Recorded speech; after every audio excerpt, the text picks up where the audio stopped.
Kitabu cha Maira mriango wa 88 mstari wa kwanza hadi wa 12. Makalogo ganafahiza jo muhewe Bwana wa majeshi. Roho yangu inatamani mihala ya Bwana, kiasi cha kumala kuzima moyo.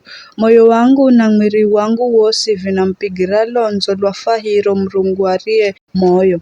Hata tsongo mana makalo na katsungwirizi kadzipatira kitsunji.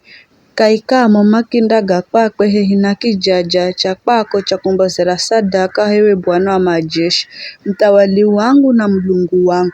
Bahao makalao nyumbani mwako na kuimba sifa za kwako kwenda. Bahao mario nguvu zao zinambola kwako, matamanio ngira zindazo Sayuni.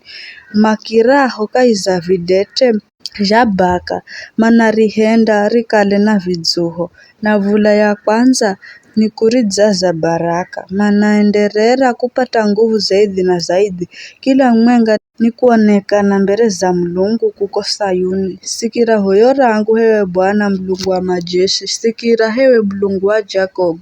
Hewe Mlungu ilole ngao yehu, mulole iye mumwagirwa mafuha wa kwako na mbazi. Ujeri wenye siku mwenga kaiza mihala ya kwako, ni bora kuriko siku 1000 mwenga hatu hangini. Baha kukala mrinzi wa mriangoni kaiza nyumba ya Mlungu wangu, kuriko kuishi kaiza mahema ga utiriri. Mana Bwana Mlungu ni dzuwa na ngao, ni kumboza neema na ishima. Kalasha kitu chochosi kidzo au mario arumengu. Hewe Bwana wa majeshi, baha mtu iye akukuluhiraye uwe.